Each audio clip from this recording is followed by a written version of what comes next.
আজকের টপিক আমাদের valence bond theory. Chemical bonding এর আরেকটা ভীষণ interesting topic valence bond theory. এই থিওরিটা শুধুমাত্র কোভ্যালেন্ট বন্ড এর ক্ষেত্রে অর্থাৎ কোভ্যালেন্ট মলিকুলের ক্ষেত্রে, সমযোজী অণুর ক্ষেত্রে এই থিওরিটা কোনো আয়নিক কম্পাউন্ডের ক্ষেত্রে অ্যাপ্লিকেবল নয়, শুধুমাত্র সমযোজী অণুর ক্ষেত্রে, অর্থাৎ একটা সমযোজী অণু বা কোভ্যালেন্ট মলিকুল কিভাবে ফর্ম করেছে তার উপরে এই valence bond theory. Valence bond থিওরিটাকে যাওয়ার আগে আমরা এর আগের দুটো থিওরি যেটা ছিল Lewis theory and VS pair theory, যেটা অলরেডি আমরা পড়ে এসেছি। যদি খুব ভালো করে দেখিস দেখবি লুইস আর ভিএস পেয়ার থিওরিকে এখানে আমি একটা নাম দিয়েছি ক্লাসিক্যাল থিওরি। ক্লাসিক্যাল থিওরি মানে হচ্ছে আমরা অ্যাটমিক স্ট্রাকচারের ইলেকট্রন যখন পজিশনকে ফাইন্ড আউট করার চেষ্টা করেছিলাম তখন বোর থিওরিতে এসে দেখেছিলাম যে ইলেকট্রন বৃত্তাকার পথে নিউক্লিয়াসকে কেন্দ্র করে বা সার্কুলার পথে ঘুরতে থাকে, সেটা ছিল ক্লাসিক্যাল থিওরি। কিন্তু যখন আমরা হাইজেনবার্গ আনসার্টেনিটি প্রিন্সিপল পড়লাম, যেখানে আমরা কোয়ান্টাম মেকানিক্যাল মডেলের কনসেপ্ট পেয়েছিলাম এবং বিভিন্ন কোয়ান্টাম নাম্বার পেয়েছিলাম, যেটাকে কোয়ান্টাম মেকানিক্যাল মডেল বলে, যে মডেলে আমরা দেখেছিলাম ইলেকট্রন কোন বৃত্তাকার পথে কক্ষপথে ঘুরবে না, শুধুমাত্র ইলেকট্রনের দুটো নেচার আছে, একটা পার্টিকেল নেচার, একটা ওয়েভ নেচার, সেটা হচ্ছে কোয়ান্টাম মেকানিক্যাল থিওরি। সো এই যে ভ্যালেন্স বন্ড থিওরিটা পুরোপুরি একদম মডার্ন কনসেপ্ট, কি কোয়ান্টাম মেকানিক্যাল মডেল। অর্থাৎ কোয়ান্টাম মেকানিক্যাল মডেলে আমরা কি পেয়েছিলাম, অরবিটালের কনসেপ্ট পেয়েছিলাম। প্রথমে সেল, তারপরে সাবসেল, সাবসেলের উপর ভিতরে কি আছে, অরবিটাল বা কক্ষক। সেই অরবিটালকে নিয়ে আমরা সেই অ্যাটমিক অরবিটালকে নিয়ে আমরা ভ্যালেন্স বন্ড থিওরিটাকে ডিসকাস করব। চলছে ভ্যালেন্স বন্ড থিওরিটাকে আমরা ডিসকাস করব। দেখ তাহলে এই ভ্যালেন্স বন্ড থিওরি যাওয়ার আগে বুঝতে পারছি তাহলে একদম modern concept valence bond theory, quantum mechanical model অর্থাৎ অরবিটালের কনসেপ্ট। অরবিটালের অ্যাটমিক স্ট্রাকচার আমরা সুন্দর পড়েছিলাম যে 3 ডাইমেনশন অঞ্চল যেখানে ইলেকট্রনকে পাওয়ার প্রবাবিলিটি মোর দেন 90%, সেখানে আমরা সেই 3 ডাইমেনশন রিজিয়ন যেখানে ইলেকট্রনকে পাওয়ার প্রবাবিলিটি মোর দেন 90%। যদি আমি একটা গ্রাফিক্যাল দেখাই তাহলে আগে অ্যাটমিক অরবিটালের ডেফিনিশনটা বা স্টোরিটা আরেকবার জেনে নিই আমরা। এখানে দেখ, সাপোজ এটা হাইড্রোজেন একটা অ্যাটম যাতে একটা ইলেকট্রন আছে, তখন আমরা এই কোয়ান্টাম মেকানিক্যাল মডেল অনুসারে আমরা কি জেনেছিলাম, এক্স ওয়াই জেড 3 ডাইমেনশন, 3টা ডিরেকশনে।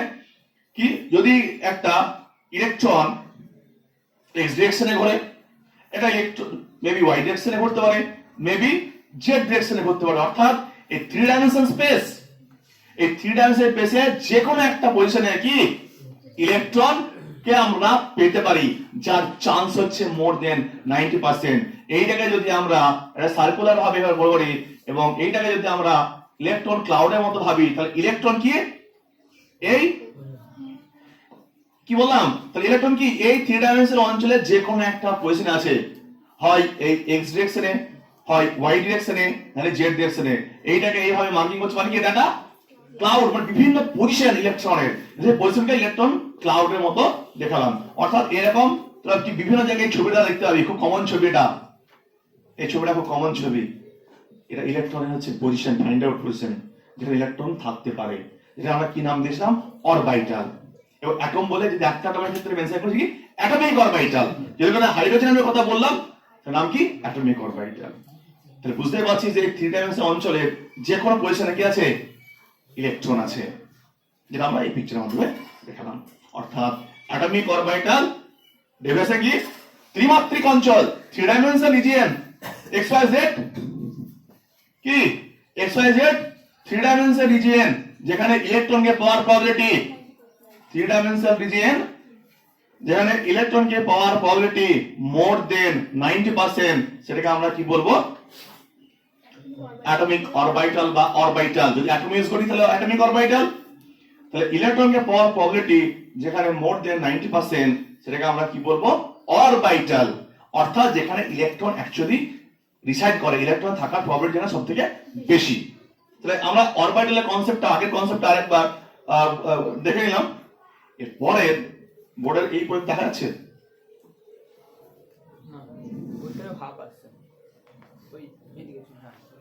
তো থ্রি ডাইমেনশনাল অঞ্চল বুঝতে পারছি, এখানে আমরা অ্যাটমিক অরবিটালটাকে এখানে দেখে নিলাম।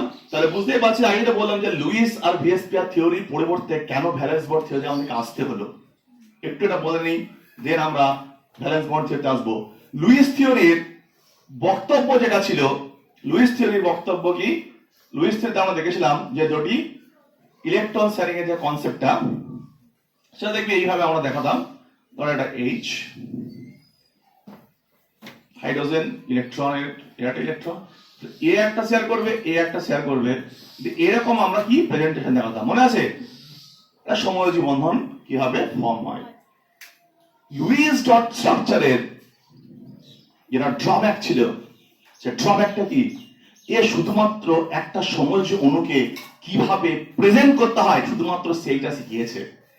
এই সমযোজী অণুর মধ্যে এই নিউক্লিয়াস, অর্থাৎ এই নিউক্লিয়াস আর এই নিউক্লিয়াস যদি কাছাকাছি আসে, ইলেকট্রন শেয়ার করে, এবং ইলেকট্রন শেয়ার করার পরে এদের মধ্যে এই ডিসটেন্সটা কত হবে, অর্থাৎ বন্ধন দূরত্ব কত হবে, বন্ড লেন্থ কত হবে, বা বন্ড এনার্জি কত হবে, এই সম্পর্কে কোন রকম কোনো আইডিয়া দিতে পারেনি, কোনো আইডিয়া দিতে পারেনি। শুধুমাত্র একটা মলিকিউলকে কিভাবে প্রেজেন্ট করব সেই আইডিয়াটা দিয়েছে। তার বন্ড এনার্জি, তার বন্ড লেন্থ সম্পর্কে কোন রকমের কোনো ধারণা আমরা কিন্তু লুইস থিওরিতে পাইনি। এবং যেটা আমাদের ভিএসপিআর থিওরি, ভিএসপিআর থিওরিতে আমরা কি দেখেছি, ভিএসপিআর থিওরিতে আমরা বিভিন্ন মলিকিউলের শেপ দেখেছি, but that was theoretically, that was theoretically, এবং ওর অনেক লিমিটেড ছিল, ওই লিমিটেড অ্যাপ্লিকেশন ছিল। অনেক মলিকুলার স্ট্রাকচার আমরা সঠিকভাবে ওই থিওরি দ্বারা ব্যাখ্যা করতে পারি না। তাহলে ভ্যালেন্স বন্ড থিওরি এই জন্যই আমাদের কেন জেনারেশন দরকার পড়লো ভ্যালেন্স বন্ড থিওরিকে আমরা জানি। তো এইভাবে একের পর এক লুইসের পরে যেমন ভিএসপি আসলো, ভিএসএফ তার ফাইনাল যে আসলো কি অ্যাটমিক অরবিটাল, যেমন আমরা অ্যাটমিক স্ট্রাকচার দেখেছিলাম, বিভিন্ন মডেল, একের পর এক বিভিন্ন মডেল দেখেছিলাম। তো এখানেও দেখতে পাচ্ছি প্রথমে লুইস, তারপর ভিএসপি, দেন ভ্যালেন্স বন্ড থিওরি। তাহলে ওই দুটো থিওরির ড্রব্যাক ছিল বলে আমরা ভ্যালেন্স বন্ড থিওরিটাকে আমরা দেখেছি। ভ্যালেন্স বন্ড থিওরিটা লিনাস পাউলিং এবং স্ল্যাটার দুজন সায়েন্টিস্ট মিলে এটাকে একটা নতুন রূপ দিয়েছিল এবং এটা প্রবর্তিত করেছিল। তো লিনাস পাউলিং এর নাম শুনে থাকবে পিরিয়ডিক টেবিলের ইলেকট্রোনেগেটিভিটি, আর স্ল্যাটার নাম হচ্ছে যে স্কিনিং এফেক্ট, জেড এফেক্টিভ, সেখানে স্ল্যাটারের নামটা শুনে থাকবি। তো তারা এই ভ্যালেন্স বন্ড থিওরিটাকে একটা কয়েকটা, এরা খুব ইম্পর্টেন্ট কয়েকটা পয়েন্ট এখানে মেনশন করেছে। এরপরে দেখবি এই তত্ত্বটাকে, এই যে ভ্যালেন্স বন্ড থিওরিটাকে স্টেপ বাই স্টেপ সিস্টেমেটিক অর্ডারে আমি বলবো এবং তোরা প্রত্যেককে নোট ডাউন করতে থাকবি। সো ফার্স্ট কনসেপ্ট তাহলে এখানে কি, অ্যাটমিক অরবিটালের কনসেপ্ট, অর্থাৎ ইলেকট্রন গুলো কোথায় থাকবে, অরবিটালের মধ্যে থাকবে, সাবসেল, সেল, সাবসেল, তারপর অরবিটাল। অরবিটালের মধ্যে কি আছে, ইলেকট্রন। তাহলে সেই অরবিটাল গুলোর কনসেপ্ট নিয়ে আমরা ভাববো, সেটা হবে ভ্যালেন্স বন্ড থিওরি। এবার দেখ থিওরির বক্তব্য বা স্টেটমেন্ট গুলো কি, এবং আরেকবার একটু আমি ব্যাখ্যা যাবো একটু। সে ব্যাখ্যা হচ্ছে, আমরা অ্যাটমিক স্ট্রাকচারে স্পিন কোয়ান্টাম নাম্বার পড়েছিলাম, যেখানে ইলেকট্রনের there is two type of ঘূর্ণন ছিল, একটা ক্লকওয়াইজ, একটা অ্যান্টি ক্লকওয়াইজ, একটা ক্লকওয়াইজ, একটা অ্যান্টি ক্লকওয়াইজ। মনে পড়ছে যে এরকম আমরা দেখাচ্ছি, জাস্ট একটা কি ছিল ঘড়ির কাঁটার দিকে আর একটা ঘড়ির কাঁটা বিপরীত দিকে, অর্থাৎ ইলেকট্রনের দুই ধরনের ঘূর্ণন পসিবল, একটা ঘড়ির কাঁটার দিকে, একটা ঘড়ির কাঁটার বিপরীত দিকে। সো শুনে রাখবি, যদি দুই ধরনের ঘূর্ণন হয় এবং আমি ওখানে দেখে থাকবি যে একটা ইলেকট্রন যদি ঘড়ি কাঁটা দিয়ে ঘুরছে, একটা ইলেকট্রন এখানে ঘড়ি কাঁটার বিপরীত দিকে দেখানো হচ্ছে। ইলেকট্রন যখন নিজ অক্ষরেখা দিয়ে ঘোরে তখন তারা একটা টিনি ম্যাগনেটিক বারের মতো কাজ করে, অর্থাৎ তারা একটা চৌম্বক ক্ষেত্র সৃষ্টি করে। তাহলে এ এক দিয়ে ঘুরছে, এ এক দিয়ে ঘুরছে, তা দুটো ইলেকট্রন যদি বিপরীত দিয়ে ঘোরে, দুটো বিপরীত চৌম্বক ক্ষেত্রের সৃষ্টি হবে। আর যদি দুটো বিপরীত চৌম্বক ক্ষেত্রের সৃষ্টি হয়, তাহলে কি হবে, তারা পরস্পরকে আকর্ষণ করবে, এবং আকর্ষণ করলে কি হবে, তারা পরস্পর কাছাকাছি আসবে। সো কাছাকাছি আসার একটাই মূল মন্ত্র কি, যে দুটো ইলেকট্রন কি হবে, তাদেরকে অপোজিট স্পিন থাকতে হবে, এবং তাদেরকে তবে তো দুটো ডিফারেন্ট রিজিয়ন তৈরি হবে, দুটো ডিফারেন্ট চৌম্বক ক্ষেত্র তৈরি হবে। তাহলে এর পিছনে ব্যাকগ্রাউন্ডটা আমি বলে দিলাম। এরপরে ভ্যালেন্স বন্ড থিওরির ফার্স্ট স্টেটমেন্ট, এবং সেটাকে আমি পয়েন্ট পয়েন্ট করে লিখে দেব। প্রথম হচ্ছে ফার্স্ট পয়েন্টের covalent bond formation. Covalent bond formation অর্থাৎ সমযোজী বন্ধন গঠিত হয় কিভাবে? Covalent bond formation. এখানে প্রথম যে স্টেটমেন্ট হলো, প্রথম স্টেটমেন্টটা খুবই সিম্পলটা যাই, ধর দুটো অ্যাটমিক অরবিটাল, মানে যেখানে ইলেকট্রন থাকে, হাইড্রোজেন, ধর একটা হাইড্রোজেন অ্যাটম আর একটা আছে হাইড্রোজেন অ্যাটম। ওকে, এখানে এর 3 ডাইমেনশনাল অঞ্চল ইলেকট্রন আছে, এর 3 ডাইমেনশনাল অঞ্চল ইলেকট্রন আছে, তাহলে এটা অরবিটাল, এটা অরবিটাল। সো এখানে একটা ইলেকট্রন আছে যার স্পিন অপোজিট, এখানে একটা ইলেকট্রন আছে যার স্পিন হচ্ছে অপোজিট। সো এখানে কি দুটো ডিফারেন্ট চৌম্বক ক্ষেত্র সৃষ্টি হবে, তো তোমার কি হবে, পরস্পর পরস্পর পরস্পর কি হবে, কাছাকাছি আসবে, এবং কাছাকাছি এসে তারা কি একজন আরেকজনের উপর ওভারল্যাপ হবে। তো এইটাকে বলা হয় অ্যাটমিক ওভারল্যাপিং অরবিটাল গুলির, অর্থাৎ অভিলেপন। মানে কি দুটো অরবিটাল যারা কি হলো অ্যাট্রাকশনের মাধ্যমে কাছাকাছি হলো, একটা আরেকটার উপর অভিলেপিত হবে, অর্থাৎ একটা আরেকটার উপর এরকম চেপে থাকবে, যেটা সমযোজী বন্ধন আকাশ হয়তো 38 এরকম এরকম করে। তো এখানে ফার্স্ট কনসেপ্ট হচ্ছে কোভ্যালেন্ট বন্ড ফরমেশনের যে অ্যাটমিক অরবিটাল, অর্থাৎ অ্যাটমিক মানে কি পরমাণু, অ্যাটম মানে পারমাণবিক কক্ষগুলি কি হবে, অভিলেপন ঘটবে, তার ফলে সমযোজী বন্ধনের সৃষ্টি হবে। ভালো করে শুনবি, এখানে আমি একটা হাইড্রোজেন অ্যাটম নিলাম, কি নিলাম, হাইড্রোজেন অ্যাটম, যেখানে একটা ইলেকট্রন থাকে, কটা ইলেকট্রন থাকে, একটাই। এখানে আমি নিউক্লিয়াসটাকে দেখাচ্ছি না, আমি এটাকে ধরে নিয়েছি এটা একটা 3 ডাইমেনশনাল অঞ্চল যেখানে একটা ইলেকট্রন আছে, হাইড্রোজেন অ্যাটম। এটাও একটা হাইড্রোজেন অ্যাটম, আইডেন্টিক্যাল, ওয়ানএস, একটা ইলেকট্রন থাকে, এটাও হাইড্রোজেন, এটাও হাইড্রোজেন, কিন্তু এখানকার ইলেকট্রনটা কি থাকবে, তাহলে এরা যখন এখানে একটা 3 ডাইমেনশনাল অঞ্চল, এটা এটা কি অ্যাটমিক অরবিটাল, অ্যাটমিক এও, অ্যাটমিক মানে পারমাণবিক কক্ষ, পারমাণবিক কক্ষ, কারণ যেহেতু পরমাণু আমরা ইউজ করছি, তাহলে দুটো পারমাণবিক কক্ষ কি হবে, এরা পরস্পর পরস্পর কাছাকাছি আসবে, কেন, এটা চৌম্বক ক্ষেত্র সৃষ্টি করবে, এটা চৌম্বক ক্ষেত্র সৃষ্টি করবে, এবং তারা পরস্পর অ্যাটমিক অরবিটাল গুলোর ওভারল্যাপ হবে, কি হবে, ওভারল্যাপ হবে। এইখানে ইলেকট্রন গুলো কাপেল হয়ে গেল, আমি এখানে ডট দিয়ে নিউক্লিয়াসটাকে এখানে দেখালাম, আর কিছু না, বুঝতে পেরেছিস? সো তাহলে প্রথম স্টেটমেন্ট কি, যে কোভ্যালেন্ট বন্ড ফরমেশন কি হবে দুটি পারমাণবিক কক্ষকে অভিলেপনের ফলে সমযোজী বন্ধন তৈরি হবে, দুটি পারমাণবিক কক্ষকে অভিলেপনের ফলে সমযোজী বন্ধন তৈরি হবে। এটা হচ্ছে ফার্স্ট স্টেটমেন্ট। দুটি পারমাণবিক কক্ষকে অভিলেপনের ফলে সমযোজী বন্ধন তৈরি হবে, এই রিজিয়নটাকে বলা হয় ওভারল্যাপিং রিজিয়ন, মানে যতটা ওভারল্যাপ হলো, ওকে, মানে এরকম এরকম আস্তে আস্তে কি হলো, একজন আরেকজনের মধ্যে এরকম ওভারল্যাপ হলো। জানিস দুজনের মধ্যে সম্পর্ক ভালো থাকলে, খুব গায়ে গায়ে বা উপরে থাকলে কোনো সমস্যা থাকবে না, কিন্তু প্রবলেম তো রিপালশন থাকবে কাছাকাছি। সো এখানে বুঝতে পারছিস, এটা হচ্ছে কি ওভারল্যাপ জোন, অর্থাৎ তারা পরস্পর পরস্পর কাছাকাছি এসে এইভাবে পরস্পরের উপর আছে। সো প্রথম স্টেটমেন্ট তাহলে কি, প্রথম স্টেটমেন্টটা হচ্ছে দুটি পারমাণবিক কক্ষকে অভিলবনের ফলে কি হয়, সমযোজী বন্ধন গঠিত হয়, এবং তার পিছনে ব্যাকগ্রাউন্ড আমি বলেছি দুটো ডিফারেন্ট চৌম্বক ক্ষেত্রের সৃষ্টি হয়। এবং তোদের অ্যাটমিক স্ট্রাকচার পড়ানোর সময় বলেছিলাম যে প্রত্যেকটা অ্যাটম একটা টিনি ম্যাগনেটিক বারের মতো কাজ করে, ওই জন্য ওদের কি থাকে, প্যারাম্যাগনেটিজম প্রপার্টিগুলো থাকে, যেটা আনপেয়ার ইলেকট্রন থাকে। তাহলে ফার্স্ট স্টেটমেন্ট কি, কোভ্যালেন্ট বন্ড ফরমেশন। যে কোভ্যালেন্ট বন্ড ফরমেশন স্টেটমেন্টে কি দাঁড়ালো, দুটি পারমাণবিক কক্ষকে অভিলেপনের ফলে কি বন্ধন তৈরি হয়, সমযোজী বন্ধন তৈরি হয়। অর্থাৎ এই পুরো কনসেপ্টটা ক্লাসিক্যাল নয়, এটা হচ্ছে কোয়ান্টাম মেকানিক্যাল কনসেপ্ট, এটা অ্যাটমিক অরবিটালের কনসেপ্ট। ফার্স্ট স্টেটমেন্ট, তাহলে এখানে আমি বার লিখলাম না, তোরা প্রত্যেককে নোট ডাউন করে নিবি, যে দুটি পারমাণবিক কক্ষকে অভিলেপনের ফলে কোভ্যালেন্ট বন্ড ফর্ম হয়। ওকে, তাহলে কোভ্যালেন্ট ফরমেশনের মধ্যে লেখা থাকলো যে দুটি পারমাণবিক কক্ষকে তারা যদি পরস্পরকে ওভারল্যাপ করে তাহলে কোভ্যালেন্ট বন্ড ফর্ম হয়। ঠিক আছে, এবার সেকেন্ড স্টেটমেন্ট হচ্ছে types of the orbitals. Second স্টেটমেন্টের ক্যাপশন দিতে পারি আমরা টাইপস অফ দা অরবিটাল।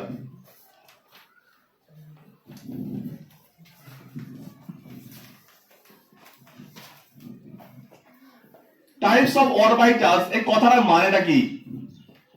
মানে অরবিটাল গুলো কি ধরনের থাকতে পারে? তোরা জানিস যে এস অরবিটাল গোলাকার হয়, এটা আগে বলে দিচ্ছি। পি কি হয়? আমি দেখাচ্ছি একবার, হ্যাঁ, টু ডাইমেনশন করে। আর ডি কি হয়? ডাবল লামেল। এগুলো সেম এগুলো। এবার টাইপস অফ অরবিটাল, দেখ আমি এখানে একটা এস অরবিটাল নিলাম, এখানে একটা পি অরবিটাল নিলাম, বারবার এস নিয়ে বাদিয়া না এক্সট্রা নিলাম পি। তাহলে এখানে একটা ইলেকট্রন আছে, ওকে, এখানে ধর দুটো ইলেকট্রন আছে। কি বললাম? এই অরবিটালটা, এটা ধর 1s, এটা ধর 2p, এটা 1s 2p, এটা অরবিটাল নিয়েছি আমি। তাহলে এটা কি? তাহলে এই অরবিটালের মধ্যে দেখ এখানে ইলেকট্রন আছে, কটা ইলেকট্রন? দুটো। পি এর ক্যাপাসিটি কত? পি এর তিনটা orbital, px py pz। Suppose ধর এটা px, তাহলে কি বলবো? এটা px। px এর ক্যাপাসিটি কত? দুটো। আমি দুটো ইলেকট্রন দেখেছি। এবার বল তো এইটার মধ্যে ওভারল্যাপ কি হবে? এ সিঙ্গেল আছে, এ ডাবল আছে, ওভারল্যাপ হবে? Overlap possible? ওভারল্যাপ কখনোই পসিবল না। তার কারণ এখানে অলরেডি ও কাপলড হয়ে আছে। কারণ এর যে স্পিন আর এর যে স্পিন পরস্পর কি এটা জিরো হয়ে আছে, নিউট্রাল হয়ে আছে, প্লাস আপ মাইনাস আপ। কিন্তু এ সিঙ্গেলে আছে। তাহলে এ কখন ওভারল্যাপ হতে পারে, কখন চৌম্বকের সৃষ্টি করতে পারে? যদি এ অযুগ্ম থাকতো, আনপেয়ার থাকতো, তাহলে এর কাছে যাওয়ার কোনো রিজন নেই। তাহলে টাইপস অফ অরবিটালে কি করতে হবে? হাফ ফিল্ড থাকতে হবে। কি থাকতে হবে? হাফ ফিল্ড থাকতে হবে, অযুগ্ম থাকতে হবে। টাইপস অফ অরবিটাল কি ফিল্ড থাকলে হবে? টাইপস অফ অরবিটাল কি থাকতে হবে? যে অ্যাটমিক অরবিটাল বা পারমাণবিক কক্ষগুলি অর্ধপূর্ণ হতে হবে। পারমাণবিক কক্ষগুলি, তাহলে এটা কি ফরমেশন হবে? হবে কি ফরমেশন? হবে না। তাহলে এখানে কি হতে হবে? এই রকম, এই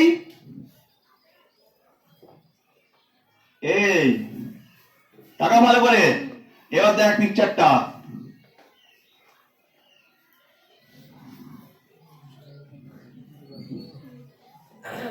এটা পসিবল, এটা ছবিতে আসছে তো, এটা পসিবল, বাট এটা পসিবল না। কারণ এটা কাপলড হয়ে আছে।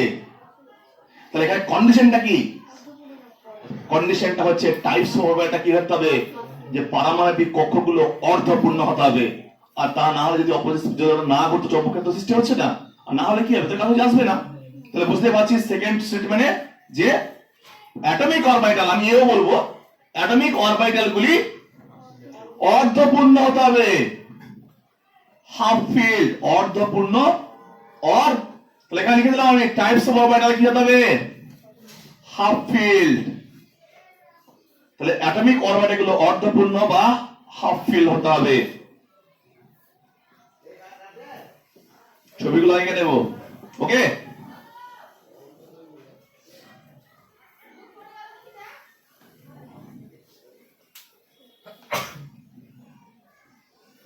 সেকেন্ড স্টেটমেন্টটা কি তাহলে?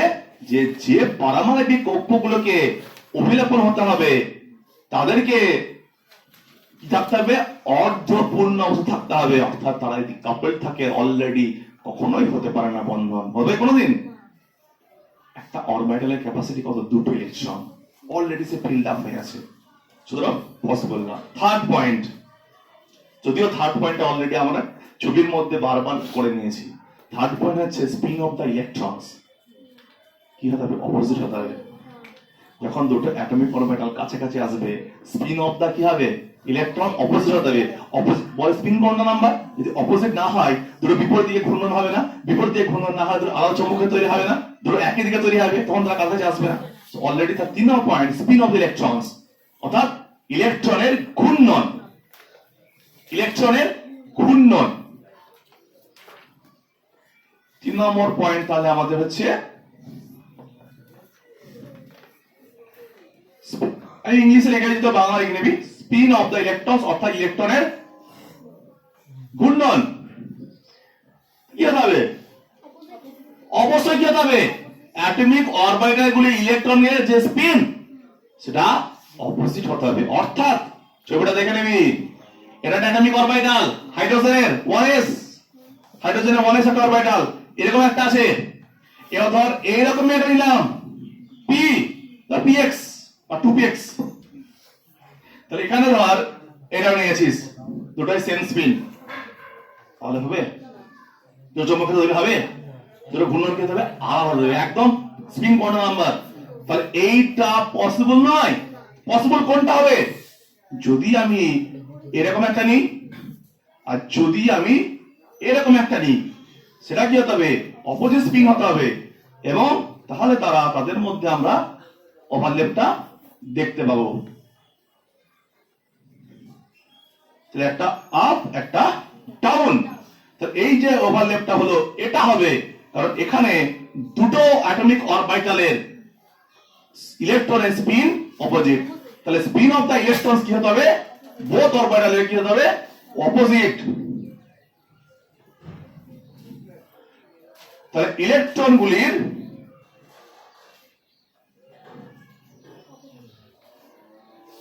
তাহলে যে ঘূর্ণন সেই ঘূর্ণনটা কি হতে হবে অপোজিট হতে হবে অর্থাৎ এটা পসিবল নয় কিন্তু অপোজিট স্পিন যখন কাপলড হবে তখন পসিবল তাহলে স্পিন অফ দা ইলেকট্রন কি হতে হবে ঘূর্ণন মানে ঘূর্ণন কি হতে হবে বিপরীতমুখী হতে হবে নোট হয়ে গেছে আমি যেটা বলছি আমি চুজ পিকচার গুলো আনছি তোরা স্টেটমেন্ট গুলোকে নিজের মতো করে সুন্দর করে লিখে নে তাহলে বিপরীতমুখী হতে হবে স্পিন অফ দ্য ইলেকট্রনকে তবেই তারা ওভারল্যাপ করতে পারবে ওভারল্যাপ মানে অভিলেপন করতে পারবে ঠিক আছে 4 নম্বর পয়েন্ট 3 নম্বর পয়েন্ট আছে spin of the electrons should be opposite spin of the electron should be opposite অর্থাৎ বাংলায় বললে কি দেওয়া আছে যে অ্যাটমিক অরবিটাল বা পারমাণবিক কক্ষগুলির ইলেকট্রনগুলি বিপরীত দিকে ঘূর্ণন হতে হবে বিপরীতমুখী হতে হবে তাদের ঘূর্ণনটাকে বিপরীতমুখী হতে হবে যদি একই হয় তাহলে পসিবল না অলরেডি পিকচারের মধ্যে আমরা দেখে নিয়েছি fourth statement interesting statement identity of the orbitals fourth statement হচ্ছে আইডেন্টিটি অফ অরবিটালস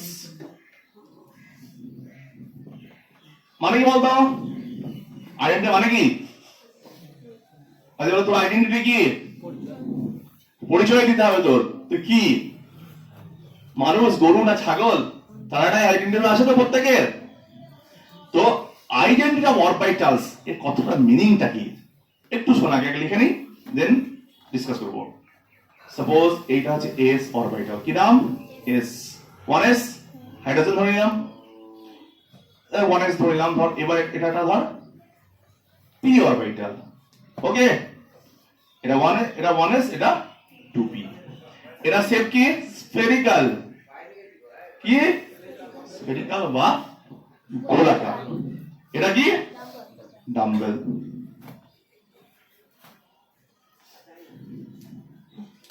ডাম্বেল এবার দেখ এরা যখন কাছাকাছি আসবে ওভারল্যাপ করবে তখন এদের ছবি কিভাবে আঁকছিলাম এটা কি আছে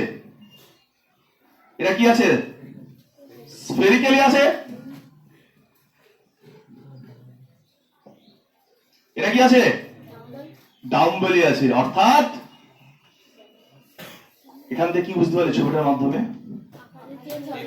যে তাদের আইডেন্টিটির কোনো পরিবর্তন হবে না ওভারল্যাপের আগেও তারা যেমন ছিল ওভারল্যাপের পরেও যেরকম থাকবে অর্থাৎ প্রত্যেকের আইডেন্টিটিকে ধরে রাখবে এবার একটা এক্সাম্পল শোনো অনেক সময় বলে না যে আফটার ম্যারেজ অনেকই হয় চেঞ্জ হয়ে যায় ভারতে অনেকে বলে এরকম কথা দ্যাট মিনস কি বলছে আইডেন্টিটি যা ছিল সেই জন্য নিশ্চয় আইডেন্টিটি কি অনেকের লস হয়ে যায় আগে যে কাজগুলো করতো না বা আগে যারা করতো না সেগুলো করতো মানে কি যেটা যার নেচারে ছিল না সেই নেচারটা কি হচ্ছে এখন দেখাচ্ছে তার মানে কি আইডেন্টিটি তা লস হয়ে গেছে কিন্তু এরা যদি যদি সে আগের মতোই থাকে নাকি আগেও যেমন ছিল পরেও তাই আছে, মানে আইডেন্টিটিটাকে ঠিক রেখেছে।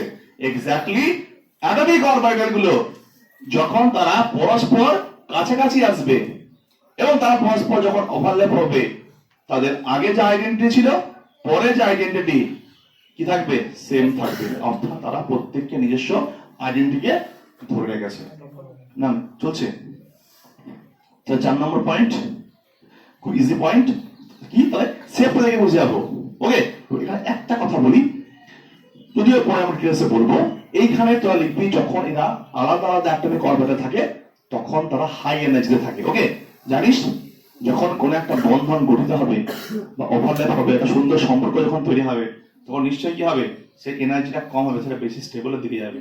কোন একটা সম্পর্ক ফর্ম হচ্ছে মানে কি, হাজার রকম অড, মানে সব তো মিলবে না, 50টা 10টা যদি অড পয়েন্ট থাকে, হয়তো সেখানে 30টা কি তাদের ম্যাচিং পয়েন্ট আছে, তবে তো সেটা হচ্ছে। নিশ্চয়ই কি সেখানে স্টেবিলিটিটা বৃদ্ধি পাচ্ছে পাবে বলে তারা আসছে কাছাকাছি। তাহলে এখানে বেসিক্যালি এরা হাই এনার্জিতে থাকে, যখন এটা সিঙ্গেল সিঙ্গেল থাকে, যখন কাছাকাছি আসলে তখন এনার্জিটা কি হবে, সিস্টেমে লোয়ার হয়ে যাবে এনার্জি। লিখে রাখ, পরবর্তীকালে আবার আসবে এটা, আমরা তখন আমরা লিখবো আবার। তাহলে ফোর্থ পয়েন্ট আমাদের ডান। এর পরের যে পয়েন্ট, পরের পয়েন্ট হচ্ছে number of sigma bond. Number of sigma bond, বা তোরা সিগমা বন্ডের নাম যখন শুনিসনি, নাম্বার অফ বন্ড, সমযোজী বন্ধন, number of covalent bond. Okay, the number of bonds, 5 number points.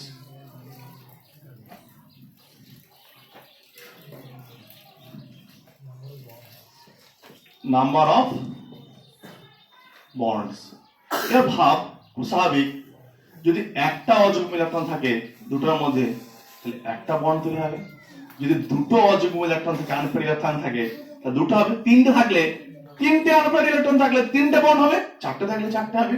অর্থাৎ যতগুলো আনপেয়ার ইলেকট্রন থাকবে অ্যাটমিক অরবিটালগুলোর মধ্যে, তাদের মধ্যে ততগুলো কি থাকবে, বন্ড ফর্মের চান্স থাকবে।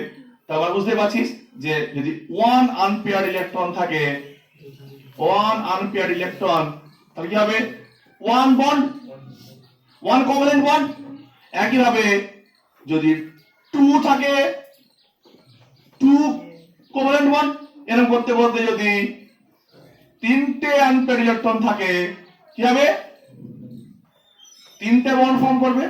তাহলে যতগুলো আনপেয়ার ইলেকট্রন থাকবে অ্যাটমিক অরবিটালগুলির মধ্যে, তা ঠিক ততগুলোই বন্ড ফর্ম করবে। Take an example of ammonia, take an example of ammonia. দেখ আমরা ইজিলি বুঝতে পারবো। তাহলে এই স্টেটমেন্টটাকে লিখে নিয়েছি আমরা। সো এবার আমরা take an example of ammonia. Ammonia মানে nitrogen is the central element, বাইরের সেলে কটা, তাহলে অ্যামোনিয়ার বাইরের সেলে 2s2 2p3 p, ফটাফট টেনে নেবো, একটা একটা একটা, অর্থাৎ 2p তে কটা আছে, ওয়ান সিঙ্গেল, তিনটে, তিনটে আনপেয়ার ইলেকট্রন, তাহলে কটা বন্ড তৈরি করবে, তিনটে। কটা বন্ড তৈরি করবে, তিনটে। এবার দেখ, এটা আমি একটু দেখাচ্ছি ছবিটাকে। সো এটা একটু মুছে দিচ্ছি পরের পয়েন্টটাকে। দেখ, তা তিনটে, এটা কি সব পি। এবার দেখ পিটাকে আমি একটু এইভাবে লিখছি, শুধুমাত্র আমি একটা সাইডকে দেখাবো, হ্যাঁ এই এরকম, বাকিটা আমি ডবলটা দেখাচ্ছি না সুবিধার্থে। এই একটা, এই একটা পি, কটা পি, তিনটে। প্রত্যেকটাতে কি আছে, একটা করে, একটা করে, প্রত্যেকের কি রেখেছি, স্পিনটা একদিকে। এবার যে হাইড্রোজেন আসবে তার স্পিনটা কি হতে হবে, পজিটিভ হতে হবে। তাহলে এখানে যে হাইড্রোজেন তিনটে আছে, তিনটে আইডেন্টিক্যাল হাইড্রোজেন, প্রত্যেকটা স্পিন কি অপোজিট। তাহলে বুঝতে পারছিস যে এখানে ছবিটা আমি আঁকি, এঁকে দিচ্ছি, একটা ডাইরেক্ট এঁকে দিচ্ছি, যে হাইড্রোজেনটা রেখে দিই এরকম, এরকম। তারপরে কি শিখলাম, যতগুলো 1 2 3, এখানে তিনটে অযুগ্ম ইলেকট্রন ছিল, তিনটে বন্ড ফর্ম হয়েছে। সো যতগুলো অযুগ্ম ইলেকট্রন থাকবে ততগুলো তারা কোভ্যালেন্ট বন্ড ফর্ম করবে। ক্লিয়ার? অর্থাৎ অ্যাটমিক অরবিটালগুলোর মধ্যে যতগুলো অযুগ্ম ইলেকট্রন থাকবে তারা ঠিক ততগুলোই কোভ্যালেন্ট বন্ড ফর্ম করবে। ঠিক আছে?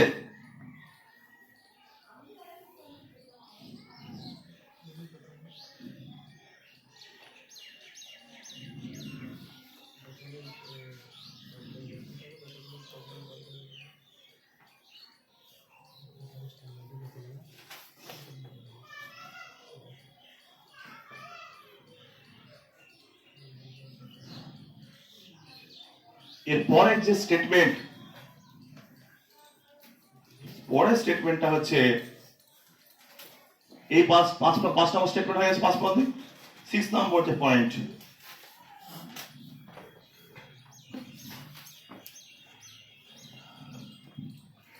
নম্বর পয়েন্টটা হচ্ছে এক্সটেন্ট অফ ওভারল্যাপ। খুব important point. Extent of overlap কথা মানেটা কি বলতো? শোন, আগে লিখে নে পয়েন্টটা, দেন আমি ডিসকাস করছি। এক্সটেন্ট অফ ওভারল্যাপ খুব ইম্পর্টেন্ট কথা। পরবর্তীকালে আমি একটা গ্রাফিক্যালি দিয়ে বোঝাবো এটাকে। এক্সটেন্ট অফ ওভারল্যাপ কথাটার মানেটা কি?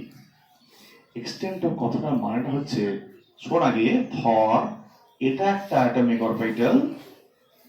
আমরা যখন ছবিটা ড্র করছি তখন কি দেখবি এইভাবে ড্র করছি, ওকে? তাহলে এইটা কি ওভারল্যাপ রিজিয়ন?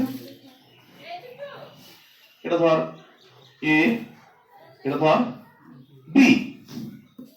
ঠিক একই ভাবে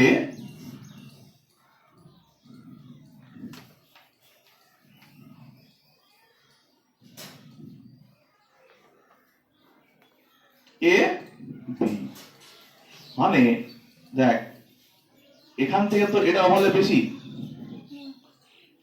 এই এক্সটেন্ট ওভারল্যাপ কথার মানে হচ্ছে যে ওভারল্যাপ হওয়ার একটা লিমিট থাকবে। ভালো করে শুনবি, ওভারল্যাপ হওয়ার একটা লিমিট কথাটা মানে কি? প্রথমত হচ্ছে এই দুটো হচ্ছে নিউক্লিয়াস। নিউক্লিয়াস মানে হচ্ছে পজিটিভ জিনিস, আর যাদের শেয়ারিং করছে তারা হচ্ছে নেগেটিভ পার্ট, ইলেকট্রন, ওকে? তাহলে এরকম দুটো ধর অ্যাটমিক অরবিটাল, তারা দুটো ডিফারেন্ট স্পিনে আছে, তারা কি ওপরের স্পিনে ঘুরছে, দুটো ডিফারেন্ট চৌম্বক ক্ষেত্র তৈরি করছে, তারা পরস্পরকে অ্যাট্রাক্ট করছে, তারা কাছাকাছি আসছে, ওকে? তাদের কাছাকাছি আসছে, তাদের কাছাকাছি আস্তে আস্তে আস্তে আস্তে আস্তে আস্তে নো প্রবলেম, বন্ড আস্তে ওভারল্যাপ করছে। এবার ওভারল্যাপ করতে করতে ধর এইটা এটা ওভারল্যাপ করলো, ওকে? এবার দেখছি আরো যদি যখন বেশি ওভারল্যাপ করতে যাবি তখন এই নিউক্লিয়াসটা খুব কাছাকাছি চলে আসবে। আর খুব কাছাকাছি চলে আসলে কি হবে? আমার তো ইচ্ছা মতো ওভারল্যাপটা এইভাবে নিয়ে গিয়ে এইভাবে করে দিতে পারি না। অর্থাৎ ওভারল্যাপটা একটা অপটিমাম পজিশন পর্যন্ত হবে, সেই পজিশনটা হচ্ছে লেস দেন 50% কম হবে। ভালো করে শোন, কথা বোঝা গেল? তাহলে ওভারল্যাপের কি থাকবে? একটা লিমিট থাকবে, যে লিমিটের বেশি ওভারল্যাপ হয় না, কারণ তখন নিউক্লিয়াস গুলো এতটাই কাছাকাছি চলে আসবে যে অ্যাট্রাকশনের থেকে রিপালশন উইল বি মোর। তাহলে এখানে একটা জিনিস কি শিখলাম, ভালো করে শোন, যে এত কাছাকাছি রিপালস মানে একটা নির্দিষ্ট রিজন পর্যন্তই ওভারল্যাপটা পসিবল। অর্থাৎ এই এলো এই পর্যন্ত হয়তো ম্যাক্সিমাম হলো, তার বেশি যে যেতে যাবি নিউক্লিয়াস দুটো সো ক্লোজ, তখন কি হবে? রিপালশন স্টার্ট হয়ে যাবে। অর্থাৎ আমি বলবো এক্সটেন্ট অফ ওভারল্যাপ, অর্থাৎ ওভারল্যাপের কিন্তু একটা লিমিট আছে। এই নয় যে ইচ্ছা মতো যে কেউ ওভারল্যাপ যত পার্সেন্টেজ করে দেবে, এবং সেই লিমিটটা হচ্ছে লেস দেন 50% কম হয় জেনারেলি। কথা বুঝতে পেরেছিস? খুব ইম্পর্টেন্ট পয়েন্ট। তাহলে এক্সটেন্ট অফ ওভারল্যাপটা কি হবে? একটা অপটিমাম পজিশন পর্যন্ত হবে। এক্সটেন্ট অফ ওভারল্যাপ এটা কি হবে? may take place at optimum position, মানে একটা নির্দিষ্ট পজিশন পর্যন্তই পসিবল। সবাই প্রপার লিখে নেবি। তাহলে বাংলায় যে লিখিস কি লিখবি? দেখ আমি এখানে ছবির মানুষ দেখাতে চাইছি, ভালো করে শুনবি। এইটা পসিবল, এটা পসিবল নয়। ছবিতে যতটা পসিবল সেটা আমি দেখাচ্ছি। এই ছবিটা মানে বোঝ নিউক্লিয়াস গুলো খুব কাছাকাছি চলে এসছে। এই ছবিটা মানে ভাব একটা এখানে মিনিমাম রিপালশন, এটা কি ভাববি? এটা মিনিমাম রিপালশন, তাহলে কি এরা ম্যাক্সিমাম অ্যাট্রাকশন থাকবে, আর এটা কি দেখাবো? ম্যাক্সিমাম রিপালশন, মানে এখানে নিউক্লিয়াস এতটাই ক্লোজ যে রিপালশনটা ম্যাক্সিমাম হয়ে গেছে। এটা 1s ভাবতে পারিস, ওকে? ছবি দুটোর মাধ্যমে কি বুঝলাম? ছবি দুটোর মাধ্যমে এইটা আন্ডারস্ট্যান্ড করার চেষ্টা করলাম যে ওভারল্যাপটা তুমি ইচ্ছা মতো করতে পারো না। একটা নির্দিষ্ট অঞ্চল পর্যন্ত বা নির্দিষ্ট পজিশন পর্যন্ত ওভারল্যাপটা পসিবল। তার বেশি ওভারল্যাপ হয়ে গেলে নিউক্লিয়াস দুটো শোক, আমি একটু পরে একটু ছবি আঁকবো, গ্রাফ অটোমেটিক ক্লিয়ার হয়ে যাবে। তাহলে এর দেখবি, তাহলে বুঝতেই পারছিস কেসটা, তাহলে এতটাই ক্লোজ চলে আসবে যে রিপালশন তখন ম্যাক্সিমাম, তখন অ্যাট্রাকশনটা মিনিমাম হয়ে যাবে, তখন কিন্তু একসঙ্গে থাকতে চাইবে না। তাহলে একটা নির্দিষ্ট ওই পজিশনটা বলা হয় অপটিমাম পজিশনস, যেখানে ওরা করতে পারে। ঠিক আছে, তাহলে ওরা লেস দেন 50% কম হয় ম্যাক্সিমাম যদি ধরি আমরা। ঠিক আছে, কারণ তার বেশি হয়ে গেলে কি হয় বললাম, রিপালশন শুরু হয়ে যাবে, তখন কিন্তু আর এটা হবে না। তাহলে একটা নির্দিষ্ট অঞ্চল পর্যন্তই overlap possible. 7 number point, bond energy, bond length. 7 number energy point হচ্ছে bond energy and bond length, অর্থাৎ বন্ধন শক্তি আর কি লিখবি, বন্ধন শক্তি আর বন্ধন দৈর্ঘ্য, বন্ধন শক্তি আর বন্ধন দৈর্ঘ্য, বন্ধন শক্তি আর বন্ধন দৈর্ঘ্য। এইখানে ক্ষেত্রে আমি দুটো কথা একটু আগেই বলে দিচ্ছি, পরবর্তীকালে আবার বলবো। দু রকমের ওভারল্যাপ, আমি এতক্ষণ যা দেখালাম সব এক রকমের ওভারল্যাপ দেখালাম। সাধারণত দু রকমের ওভারল্যাপ হয়, একটা হচ্ছে অ্যাক্সিয়াল ওভারল্যাপ, যেটাকে বলা হয় হেড টু হেড, মানে মুখোমুখি, আর একটা বলা হয় প্যারালাল ওভারল্যাপ বা সাইড ওয়াইজ বা পাশাপাশি। দুই রকমের ওভারল্যাপ হয়। ওকে, দেখ একটু দেখার চেষ্টা কর, এই একটা পি অরবিটাল বা পিওয়াই ভাব, কি বললাম, পিওয়াই, পিওয়াই কি থাকে, এভাবে থাকবে। সো এটা তো পিওয়াই, এটাও তো আমার পিওয়াই। তো এদেরকে ওভারল্যাপ করতে হলে কি আসতে হবে, পাশাপাশি আসতে হবে, কারণ পি এক্স তো এক্স অক্ষ বরাবর, পি এরকম পিওয়াই পি জেড জেড অক্ষ বরাবর। তাহলে এই যদি পিওয়াই এদেরকে নিই, তাহলে এদের কিভাবে ওভারল্যাপ করতে হবে, পাশাপাশি ওভারল্যাপ করতে হবে। এবং দেখ এই দুটো পি অরবিটাল, এর একটা, আর সরি আমি এটাকে আগে বলে দিয়েছি পাশাপাশি, এটা এখন বলিনি, আমি কি বললাম আগে, সাইড ওয়াইজটা বলে দিয়েছি, পিপিআই পিওয়াই। তো এদের ক্ষেত্রে যে আমরা করি, দেখ এদের ক্ষেত্রে দেখবি ওভারল্যাপটা খুবই কম হবে, খুব স্বাভাবিক। সাইড ওয়াইজ কি ওভারল্যাপ করবি, খুবই কি হবে, কম হবে। কিন্তু তুই এই দুটোকে, দুটো পিএক্স কে নে, মুখোমুখি নে, দুটো পিএক্স মুখোমুখি নে, তাহলে কি হবে, ওদের মধ্যে কি হবে, ওভারল্যাপটা বেশি হবে, ওভারল্যাপটা বেশি হবে। এখানে একটা স্কিল আছে তো, যে নিউক্লিয়াস নিউক্লিয়াস কাছাকাছি আছে, তারপরে এরা সাইড ওয়াইজ ওভারল্যাপ কি খুব কম হবে। আর যদি আমি হেড টু হেড আর মুখোমুখি করি, তাহলে কি হবে, ওভারল্যাপটা বেশি হবে। তো এইটা কোনটা, এইটা, তাহলে আমরা হেড টু হেড বা মুখোমুখি ওভারল্যাপটা যাবে, এটা ধর, এটা ধর পিএক্স, আর ধর এটাও পিএক্স, এটাও পিএক্স, এটাও পিএক্স। তাহলে এরা কি আছে, পিএক্স অক্ষটাকে ভাব, তাহলে এরা কি মুখোমুখি ওভারল্যাপ করে, তাহলে এদের ক্ষেত্রে কি হবে, ওভারল্যাপটা কি হবে, বেশি হবে। ওভারল্যাপ, ছবিটা আসছে এগুলো,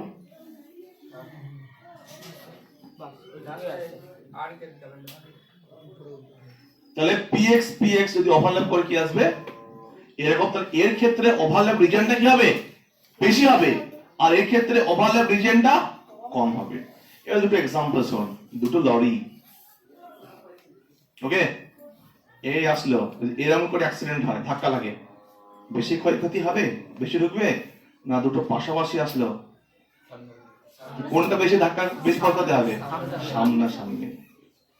এক্স্যাক্টলি এটাও সেই কেস, দুটো পিএক্সপিআই যখন মুখোমুখি মুখোমুখি ওভারল্যাপ হবে, তখন এরা বেশি ডিপ হবে, বেশি পেনিট্রেট করবে, আর যখন সাইড ওয়াইজ হবে তখন এদের পেনিট্রেশনটা কম হবে।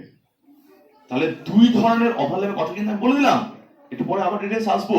তাহলে একটা নামে লিখে রাখবেন, এক্সাল ওভারল্যাপ, হেড টু হেড, এটা এটা কোনটা, এটা মুখোমুখি, বাংলায় বলে মুখোমুখি, আর এটা কি বললাম, পাশাপাশি বা সাইড ওয়াইজ, ইংলিশটা বাংলাটা মুখে বলা হলো। এবার শোন, বক্তব্যটা ভালো করে, যেখানে সাথে এইগুলোর সাথে এটা সম্পর্কে বন্ড এনার্জি বন্ড লেন্থের, খুব স্বাভাবিক। তাহলে মুছে দিচ্ছি আমি, মুছে দেওয়ার পরে এই কনসেপ্টটাকে তাহলে পুরোপুরি নোট হয়ে গেছে এগুলো। আমি উপরটা মুছে দিচ্ছি, দিয়ে আমি ছবিটা আঁকি, তাহলে বুঝতে পারবি। ভাব যতটা মানে এদিকে বলতো একটা অংশ হয় বি, ধর এটাও একটা এস অরবিটাল 1s 1s, ওকে। ভাবতো তাহলে এদের মধ্যে আমি একটু বললাম 6 নম্বর পয়েন্টে, যেটা ম্যাক্সিমাম ওভারল্যাপ হতে পারে, তার বেশি হতে পারে না।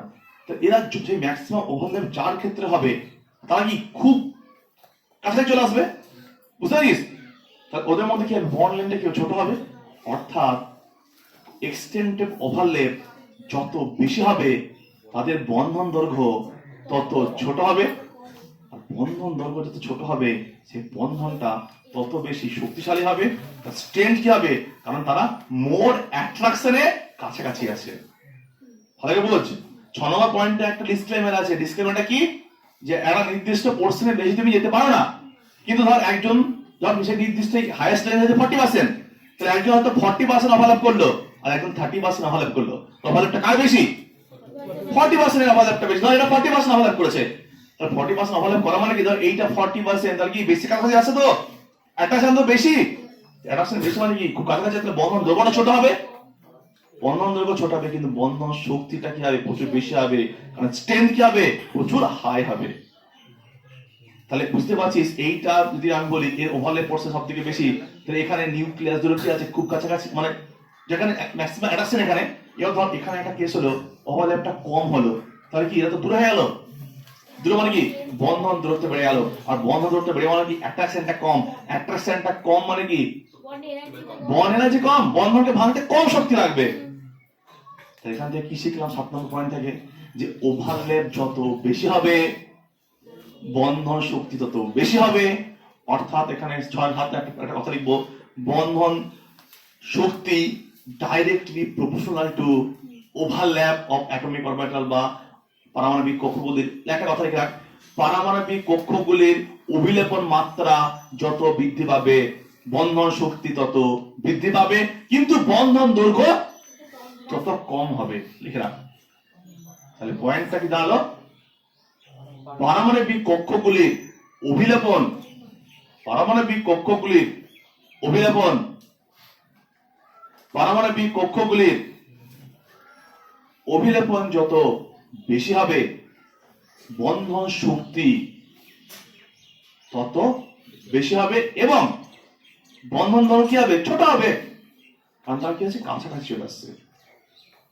তাহলে বুঝতে পারছিস, তাহলে এখানে দেখা যাবে, এখানে কি দেখাবে এই ছবিটার মাধ্যমে, এই ছবিটার মাধ্যমে দেখাবি যে এখানে ওভারল্যাপ বেশি হয়েছে, অভিলেপন মাত্রা বেশি, তাহলে বন্ধন শক্তি বেশি হবে। এখানে অভিলেপন মাত্রা কম, বন্ধন দৈর্ঘ্য বেশি, বন্ধন শক্তি কম। তাহলে কথা বুঝতে পারছিস, তাহলে যত অভিলেপন মাত্রা বাড়বে, বাড়বে মানে কি তার একটা লিমিট আছে, সেটা মনে হয় 6 নম্বর পয়েন্টে ডিসক্লেমারে আছে, বুঝতে পারছিস? তাহলে অভিলেপনের মাত্রা যদি বৃদ্ধি পায়, বন্ধন দৈর্ঘ্য ছোট হবে। বৃদ্ধি পাওয়া মানে কি বলতো, কাছাকাছি আসছে তারা।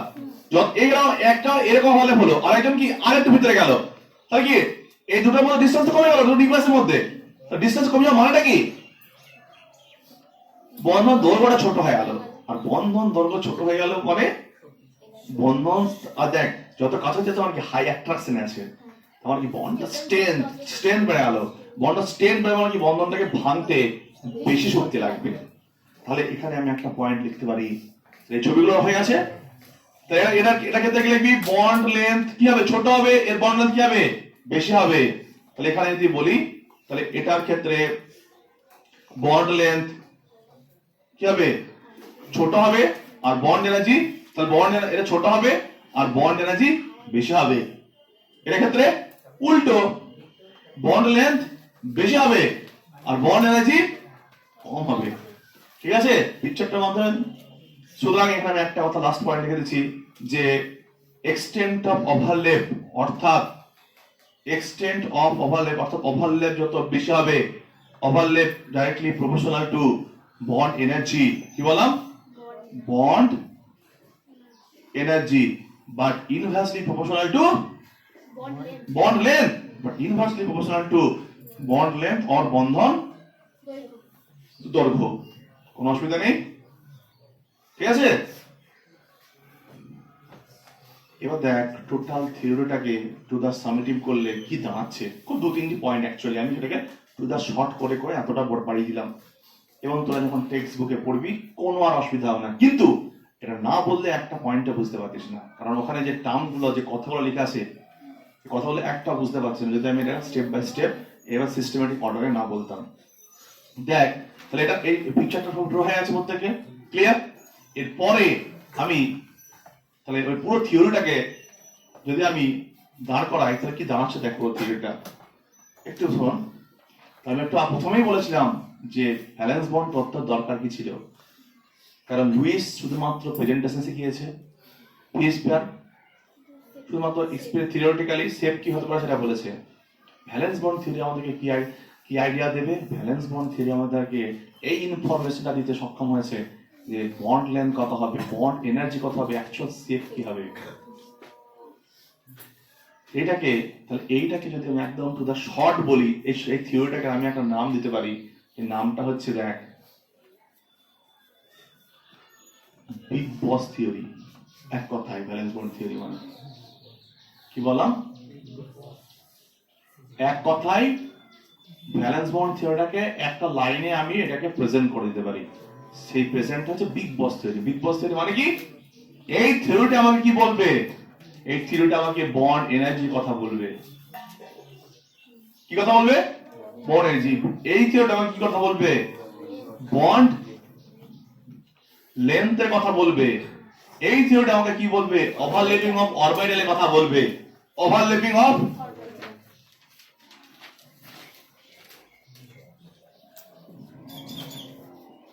অরবিটালের কথা বলবে, শেপ অফ দা মলিকুল সম্পর্কে বলবে, শেপ অফ দা মলিকুল সম্পর্কে বলবে, shape of the covalent molecule, covalent molecule.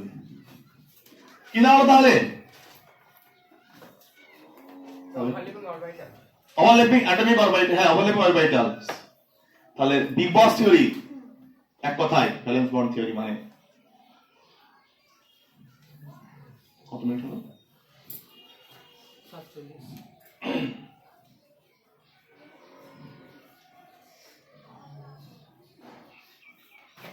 তাহলে ভ্যালেন্স বন্ড থিওরি আমাদেরকে bond energy, bond length, overlapping of orbital, shape of the molecule, short ফর্মে কি বলে, বিগ বস থিওরি।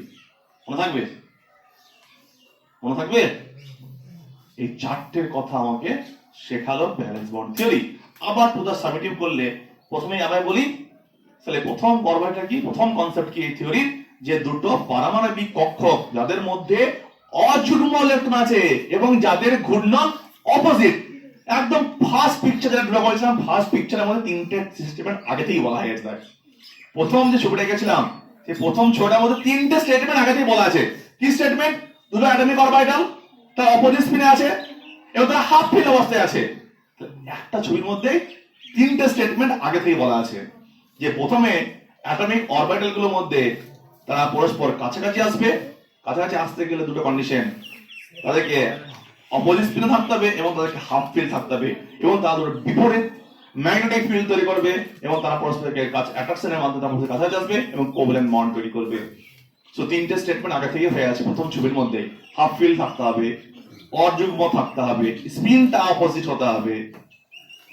ক্লিয়ার। 4 নম্বর point আমার identity কোনদিন loss হবে না, যেটা বিয়ের আগে পরে एग्जांपल দিলাম আমরা এজ এ উদাহরণ হিসেবে। 6 নম্বর পয়েন্ট কি, যতগুলো অযুগ্ম ইলেকট্রন থাকবে ততগুলো সিগমা বন্ড হবে। এটা তো সিম্পল পয়েন্ট। 7 নম্বর পয়েন্ট, 6 নম্বর পয়েন্ট, তারপরে 6 নম্বর পয়েন্টে যেটা বললাম যে ওভারল্যাপটা ইচ্ছা মতো হবে না, যে ইচ্ছা মতো 100% একটা চাপিয়ে দিলাম, না হবে না, এটা সার্টেন পার্সেন্টেজ পর্যন্ত কি হবে, এই হচ্ছে এই পর্যন্ত এটা হচ্ছে ম্যাক্সিমাম ওভারল্যাপ জোন মেবি। ওকে, এর বেশি যদি যায় আমরা তো দে স্টার্ট রিপেলিং ইচ আদার, কারণ নিউক্লিয়াস দুটো সো ক্লোজ থাকে, তারপরে অ্যাট্রাকশন থেকে রিপালশনটা তখন হাই হয়ে যায়, তখন কিন্তু আর বন্ড ফর্ম করতে চাইবে না। ক্লিয়ার। তারপরে পয়েন্ট যে যতগুলো কোভ্যালেন্ট বন্ড অযুগ্ম থাকবে ততগুলো কোভ্যালেন্ট বন্ড, আর তারপরে পয়েন্ট খুব স্বাভাবিক, যতটা ওভারল্যাপ করবে অ্যাট্রাকশন মানে কি, তত হাই, যত কাছাকাছি থাকছে বন্ড অনুর ছোট হবে, বন্ড এনার্জি হাই হবে, বন্ড স্ট্রেংথ হাই হবে। ক্লিয়ার? সাতটা point very very easy point হয়ে গেল। এবার এবার ওই যে পয়েন্টটা ছিল না 6 নম্বর পয়েন্টটা, তারা একটা ম্যাক্সিমাম লিমিট পর্যন্ত কি করতে পারে, ওভারল্যাপ করতে পারে। ওইটাকে আমি একটা গ্রাফিক্যালি একটা ছবি আঁকবো, হাইড্রোজেন অণুর উৎপত্তি, অর্থাৎ একটা হাইড্রোজেন অ্যাটম, একটা হাইড্রোজেন অ্যাটম, তারা যখন পরস্পর ওভারল্যাপ করবে এবং তারা কতদূর পর্যন্ত ওভারল্যাপ করতে পারে সেটা একটা আমরা পিকচার ড্র করবো। প্রত্যেককে বোর্ডে আমি যখন ছবিটা আঁকবো দেখে নেবি। ওকে, একটা ডায়াগ্রাম আমরা আঁকবো।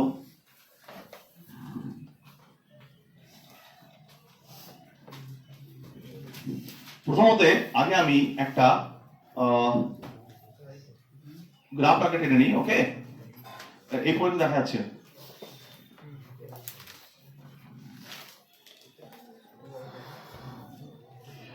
এটা এক্স অক্ষ, এটা ওয়াই অক্ষ, এইটা হচ্ছে 0 পয়েন্ট, এটা যাবে নেগেটিভ পয়েন্ট, নেগেটিভ দিক, এটা হচ্ছে পজিটিভ দিক। ওয়াই অক্ষতে আমি রাখবো স্থিতিশক্তি বা পোটেনশিয়াল এনার্জি। কি বললাম? স্থিতিশক্তি বা পোটেনশিয়াল এনার্জি, পোটেনশিয়াল এনার্জি। ওকে, এরপরে আসে যে ডিসটেন্সটা আন্তঃপারমাণবিক দূরত্ব, আন্তঃপারমাণবিক বা ইন্টার অ্যাটমিক ডিসটেন্স, আন্তঃপারমাণবিক দূরত্ব। আগে আমি গ্রাফের এক্স অক্ষ ওয়াই অক্ষতে কি কি আছে সেটা বলে দিলাম। ওকে, শোন ভালো করে।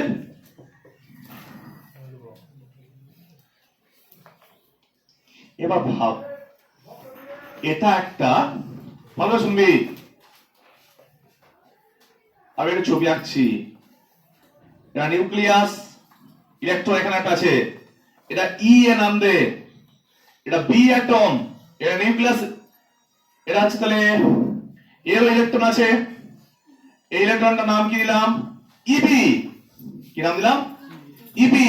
আর নিউক্লিয়াসটাকে এনএ এনবি। বলতো এদের মধ্যে কি বলছিস?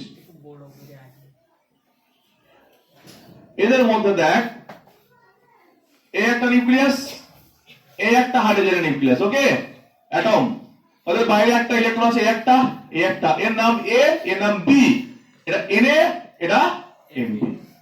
এবার বক্তব্য, এদের মধ্যে কয় ধরনের ফোর্স থাকবে? দেখ, যদি খুব কাছাকাছি আসে তাহলে নিউক্লিয়াসের মধ্যে কি থাকবে?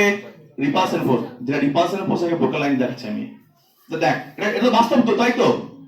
এটা হবে ইলেকট্রনের মধ্যে বিকর্ষণ, কিন্তু এর সাথে এইটা অ্যাট্রাকশন, এর সাথে এইটা অ্যাট্রাকশন। এর নিউক্লিয়াস ওর ইলেকট্রন অ্যাট্রাকশন, ওর ইলেকট্রন এর নিউক্লিয়াস অ্যাট্রাকশন, এর নিউক্লিয়াস রিপালশন, এর ইলেকট্রন রিপালশন। অর্থাৎ এখানেও অ্যাট্রাকশন ফোর্সের যা সংখ্যা যায়, রিপালশন ফোর্সের সংখ্যা তাই। বাট কেস একটাই, আমি আগেই বললাম, দুটো পার্সনের মধ্যে যখন কোনো ম্যারেজ, যখন অ্যারেঞ্জ ম্যারেজ যখন হয়, তখন কি বিভিন্ন জিনিস দেখে, সব জিনিস কি মিলে, বিভিন্ন রকম অড থাকে, বিভিন্ন রকম ম্যাচিং থাকে, দিয়ে আলটিমেটলি যখন ওটা এস্টাবলিশ বিয়ে, যখন কমপ্লিট প্রসেসটা হলো বা যখন রাজি হয়ে গেল, তো মানে কি নিশ্চয়ই ওই ডিসঅ্যাডভান্টেজ থেকে অ্যাডভান্টিং পয়েন্ট বেশি আছে, অর্থাৎ ডিসম্যাচিং এর থেকে ম্যাচিং পয়েন্ট অনেক বেশি আছে। তার মানে ব্যাপারটা এখানে তাই, ওইখানেও অ্যাট্রাকশন আছে, রিপালশন ফ্যাক্টর আছে। দুজন কাছাকাছি আসছে মানে কি, কোনটা বেশি প্রোভাইডেড করছে? অ্যাট্রাকশনটা। কেন? কারণ একটু বললাম, ডিফারেন্ট ইলেকট্রন ডিফারেন্ট ডিরেকশনে ঘুরবে, ম্যাগনেটিক ফিল্ড ক্রিয়েট করবে, কাছাকাছি আসবে, তার মানে অ্যাট্রাকশনটা রিপালশনের থেকে বেশি, ওইও তার কি কাছাকাছি আসবে। ক্লিয়ার পয়েন্টটা? এবার দেখ পিকচারের মাধ্যমে কিভাবে দেখাবো। পিকচারের মাধ্যমে দেখ, আমি গ্রাফটাকে একটু পিছন দিকে দেখাবো, কারণ এইখান থেকে 0 থেকে শুরু হচ্ছে, তাহলে এরকম বাড়বে কি ডিসটেন্স, এদিকে এনার্জি বাড়বে। এবার ভাব, যখন দুটো অ্যাটম আছে, তারা তো একবার প্রথমে কাছে নেই, আরেকবার অরবিটাল যখন থাকবে, ভাব এরকম দুটো ডিসটেন্স আছে। শোন আগে, এই একটা অ্যাটমিক অরবিটাল এস এস। ওকে, তাহলে তাদের মধ্যে মোটিভ কি, কাছাকাছি আসবে। কেন? তাহলে ওদের একটা কাজ করবে, due to creation of different magnetic field. হলো, আসছে কাছাকাছি, শোনো ভালো করে। এবার দেখ, যখন কোন একটা সম্পর্ক বা কাছে যখন আসবে, তাদের মধ্যে শক্তিটা কি হবে? কম হবে। যখন দুটো বন্ধু, কারণ একটা রিলেশন এস্টাবলিশ হবে, তাদের মধ্যে অ্যাগ্রেশন থাকবে, তাদের মধ্যে কি থাকবে? তাদের মধ্যে স্টেবিলিটি আসবে আস্তে আস্তে। এই স্টেবিলিটি আসবে মানে এনার্জি লস হবে।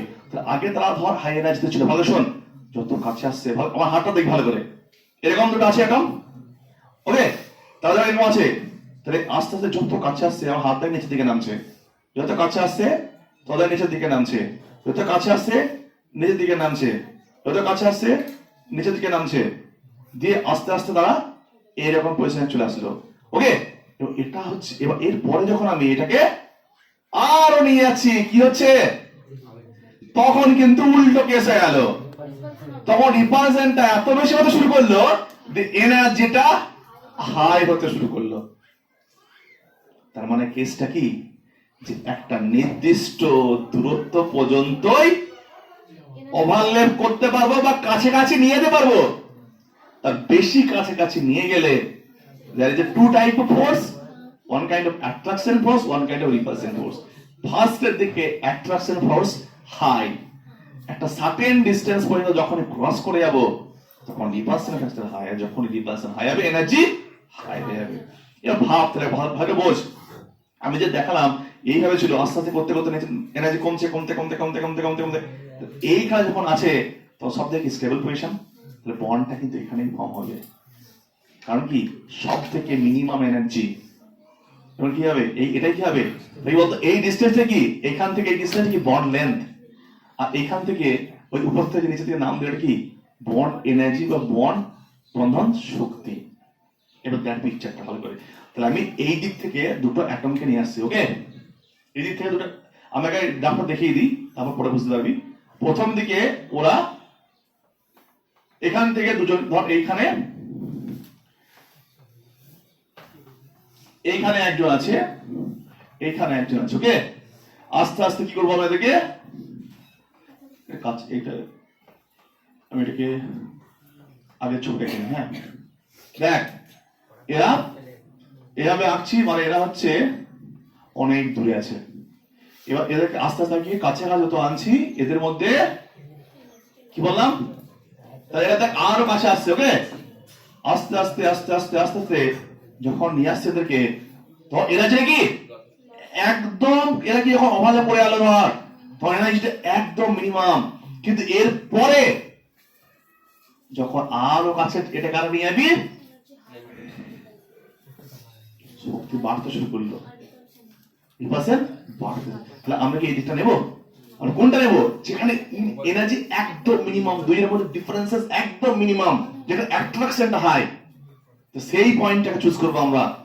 তো সেই পয়েন্টটা বুঝতে পারছি, এই যে পয়েন্ট আমরা পেয়েছি, তো এই পয়েন্টে বুঝতে পারছি এইখান থেকে এটা জিরো দাগ, তা জিরো থেকে এই দাগটা কি হবে?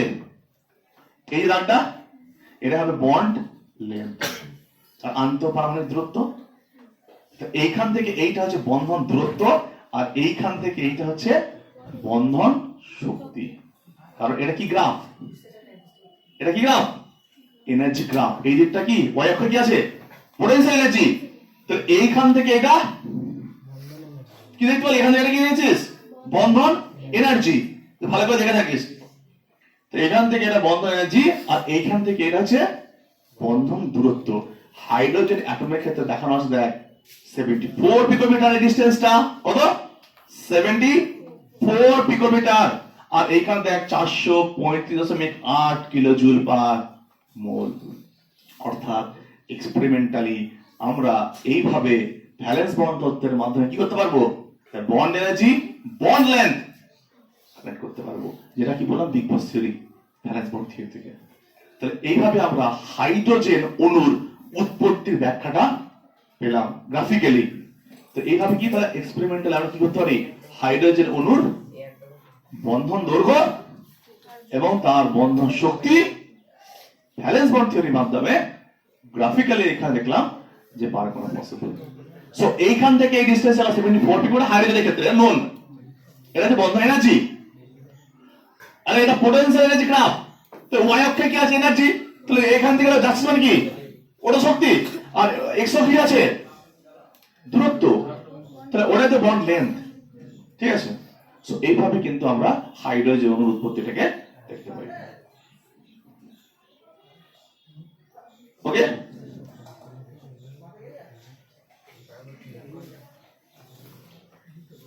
গ্রাফটার নামটা কি বললেন স্যার? গ্রাফটা হাইড্রোজেন অণুর উৎপত্তি গ্রাফ, বা বলতে পারিস ভ্যালেন্স বন্ড তত্ত্বের সাহায্যে হাইড্রোজেন অণুর উৎপত্তি ব্যাখ্যা। একটা হাইড্রোজেন অণু দিয়ে কি তাহলে হাইড্রোজেন করতে পারলাম আমরা, প্রথমে বললাম কি এটা বিগ বস থিওরি, মানে bond energy, bond length, overlapping and shape of the molecules, এই চারটি ইনফরমেশন মেইনলি পেতে পারি। তাহলে এটা বোঝা গেল, যেটাকে লুইস এন্ড ভিএসি পার্ক এই কথাগুলোর অ্যান্সার দিতে পারেনি, যে বন্ড এনার্জি কি হবে, বন্ড লেন্থ কত হবে, সেগুলো বলতে পারেনি। আর ভ্যালেন্স বন্ড তত্ত্ব কি বললো, এইগুলো এইভাবে ভেঙে করতে পারবো আমরা। ওকে, সো এটা আমরা দেখতে পেলাম। এরপরে নেক্সট যে ক্যাপশনস, সেই ক্যাপশনস তোমরা দেখে থাকবি ক্লাস, নিচু ক্লাসগুলোতে 9-10 গুলোতে দু ধরনের বন্ধন দেখবি, সিঙ্গেল বন্ড, ডাবল বন্ড, নাম শুনে থাকবি। এবং আমি ভিএসপি অতিরিক্ত পড়ার আগে বলেও দিয়েছিলাম যে সিঙ্গেল বন্ডকে সিগমা বন্ড বলে, ডাবল বন্ড যখন প্রাপ্তিবিবরণ আসবে পাই বন্ড স্টার্ট হবে। তো what is the definition of sigma bond and what is the definition of pi bond, এই দুটো সিগমা বন্ড পাই বন্ডের কনসেপ্ট আমরা এখনই শিখব। তাহলে ক্যাপশন দে, sigma bond,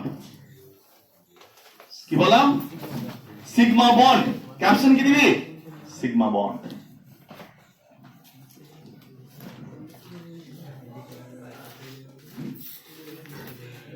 sigma bond, sigma bond, ব্র্যাকেটে কি লিখবি, ব্র্যাকেটে লিখবি অ্যাক্সিয়াল ওভারল্যাপ বা হেড টু হেড ওভারল্যাপ। একটু আগেই যেটা লিখলাম আমরা, there is a two type of overlap, একটা অ্যাক্সিয়াল আর একটা head or head to head.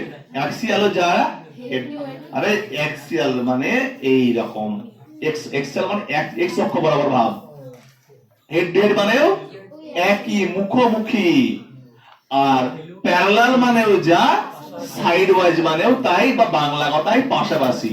তাহলে there is a two type of overlap, একটা হবে এই রকম আর একটা হবে এই রকম।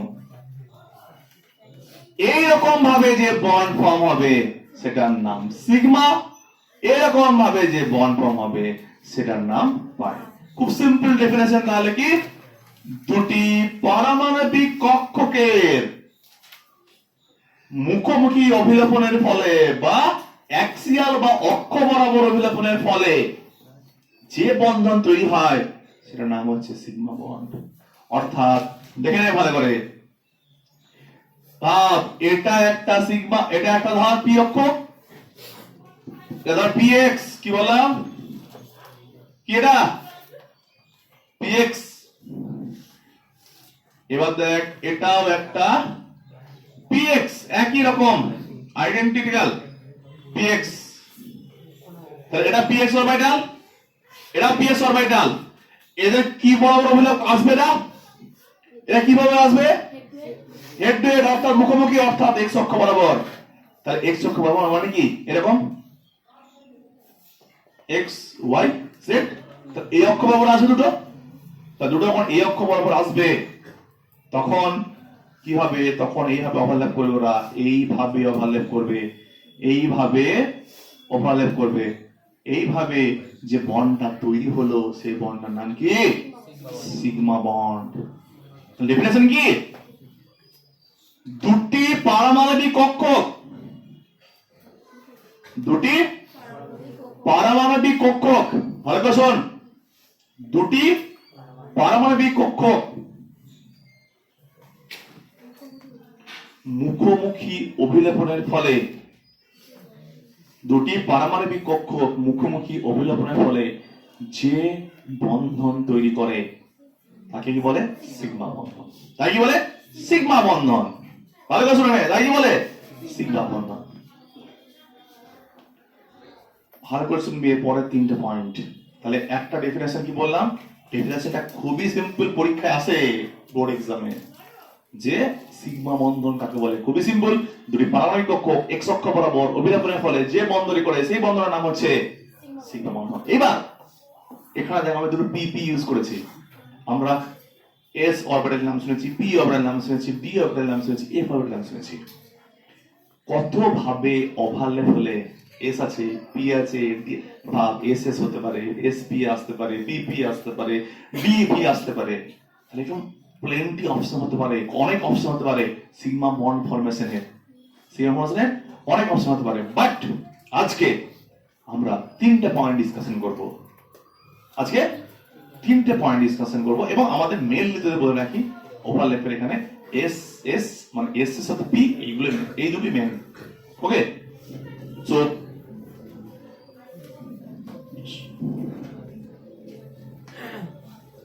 সো বুঝতে পারছিস এখানে সিগমা বন্ড ফরমেশনের ক্ষেত্রে আমরা তিনটে অপশনের কথা বলবো যে কিভাবে সিগমা বন্ড ফর্ম করতে পারি। কি বললাম?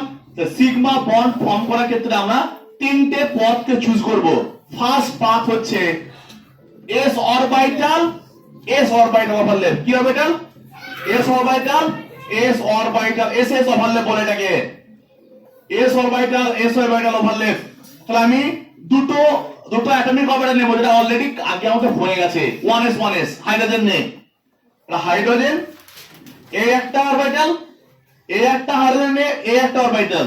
সেম আঁকলাম? ঠিক আঁকলাম না? এটা কি হবে? অপোজিট স্পিন হতে হবে। তাহলে এটা হচ্ছে হাইড্রোজেন এই অরবিটালের নাম হচ্ছে 1s1 মানে কি? একটা অরবিটাল s, একটা ইলেকট্রন। তাহলে এরা দেখ এরা কি ভাবে ব্যবহার করতে পারে? এরকম এক্স অক্ষ বরাবর, তাহলে এক্স অক্ষ বরাবর অভিলম্ব করলে কেমন হবে? বা মুখোমুখি অভিলম্ব করলে ঠিক এরকম হবে। ওকে, এটা দেখ তাহলে এরা কি বন্ধ করে বলতো? এটা হাইড্রোজেন মলিকুল। কি হলো? Hydrogen molecule.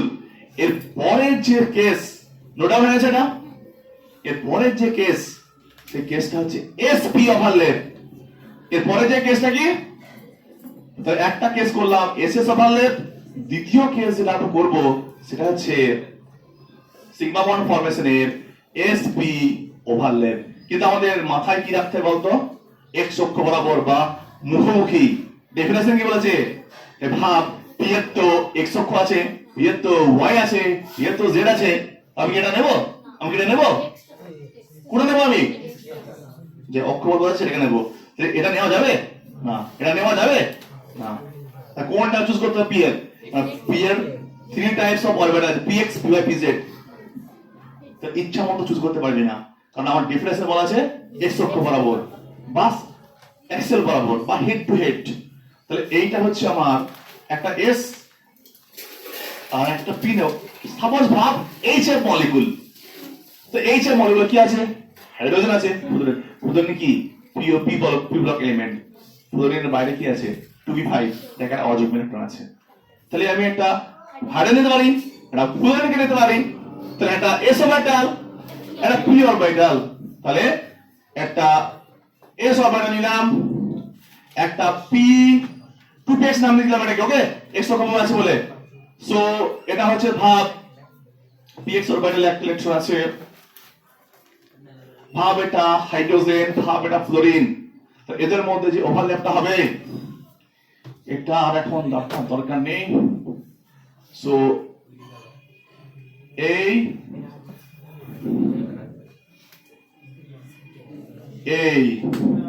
বুঝছে? তাহলে এই তাহলে এটা কি মলিকুল হলো? H F molecule. এই ওভারল্যাপের নাম কি? কি ওভারল্যাপ? এসপি। কত টাইম হলো?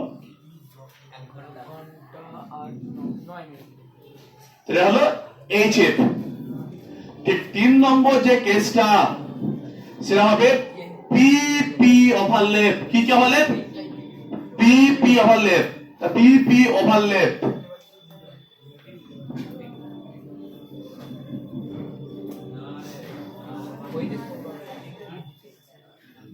পিপি ওভারল্যাপ। এটা কি আমার মাথায় কি রাখতে হবে? এক্স অক্ষ বরাবর। তা যে কোনো নিতে পারবি ইচ্ছা মতো। পি ওয়াই নিলাম, পি হবে px আইডেন্টিক্যাল। তা দুটোকেই নেব px Yes. এখানে একটা আছে ধর, এখানে একটা আছে। ওকে, পিপি ওভারল্যাপ। এটা ভাবতে পারিস কি কি বলতো? Fluorine, fluorine. এটাও 2p5, 2p5 বাইরে সেলে একটা করে আছে, তাহলে F2 মলিকিউল ফর্ম করতে পারে। তাহলে ছবিটাকে যদি আঁকি, যা ছবিটা ছোট করতে মনে হচ্ছে একটু, তাহলে এটা হয়েছে তো।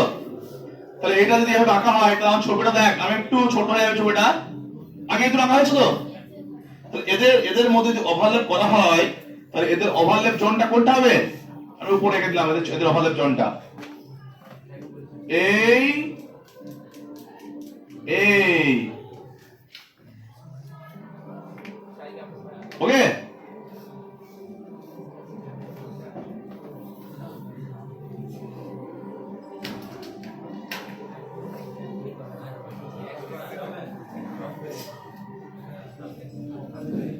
সো এখানে দেখ, তো এখানে এটা এই ওভারল্যাপের নাম কি হবে? পিপি ওভারল্যাপ। পি এক্স অক্ষ বরাবর হয়েছে দুটো ওভারল্যাপ। তাহলে দেখ কটা ওভারল্যাপ পেলে বলতো? এটা কি মলিকুল? এফ মলিকুল বা F2 মলিকুল। তাহলে there is a 3 type of overlap আমরা করলাম, SS, SP, PP।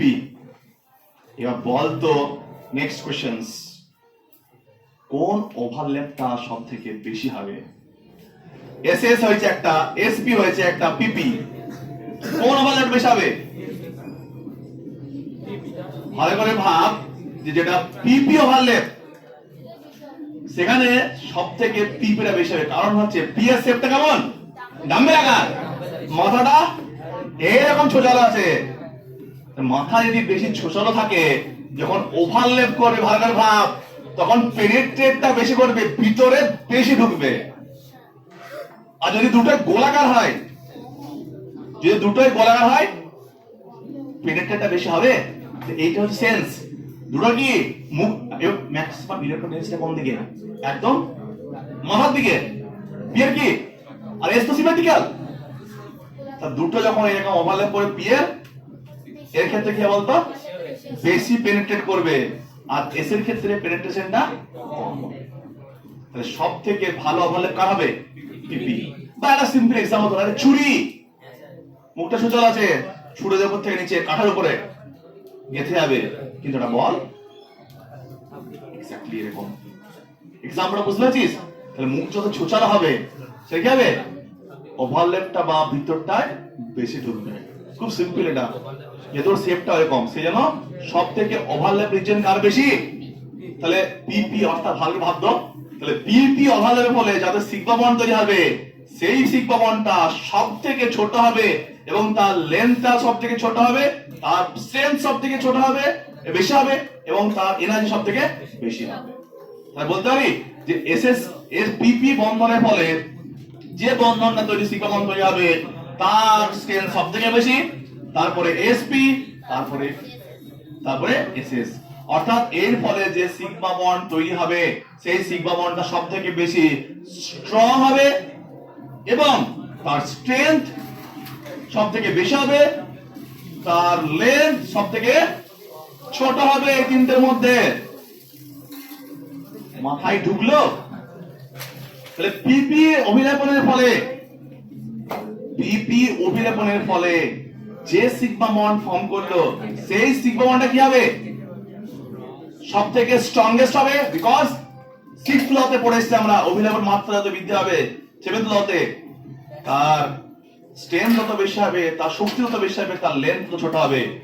তাহলে কেয়ারফুলি ভাবতে পারছিস যে, তাহলে আমাকে যখন বিভিন্ন কোশ্চেন দেবে, আমাকে ভাবতে হবে ওভারল্যাপটা কার কার। Be careful.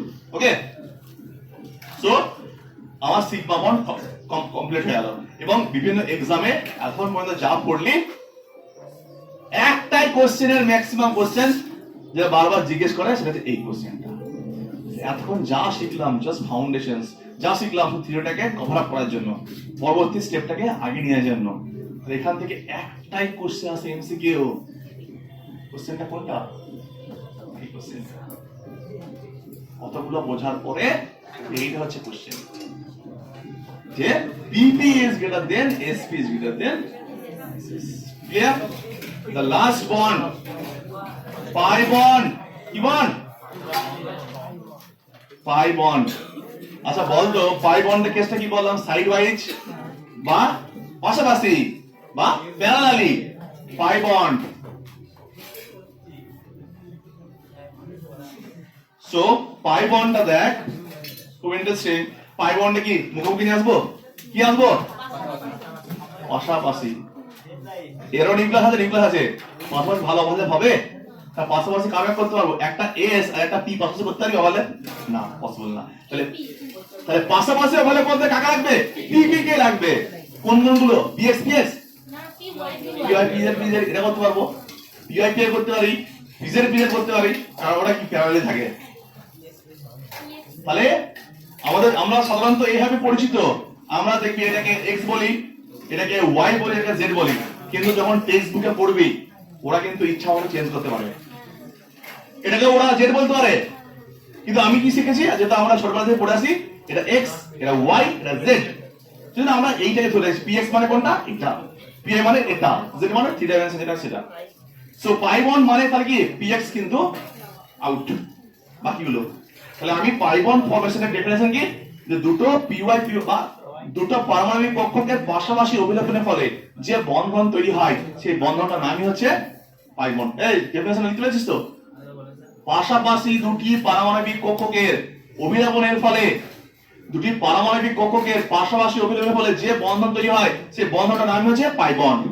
এবার দেখ এরকম একটা আমি পি এরকম নিলাম, এরকম, এটা আগেবার এঁকে নিয়ে শিখলাম না, জাস্ট এটা আমার রিপিটেশন হচ্ছে। দেখ যদি ভাবিস যে স্যার ডিরেকশন দেখাবো, ডিরেকশন দেখাবি এরকম করে, বুঝতে পেরেছিস আমার কথাটা বোঝা গেল? যদি ভাবিস যে স্যার এক্স ওয়াই জেড দেখাবো, দেখাবি, নো প্রবলেম, এরকম ভাবে। এবার তাহলে এরা কি, আমি এটা নাম দিলাম পিওয়াই, এটা নাম দিলাম পিওয়াই। এরা যখন পাশাপাশি অভিলেপন করবে, ভালো করে শোন, তাহলে এরা দেখতে কেমন হবে, এদের ওভারল্যাপ মাত্রা দেখ কম হবে।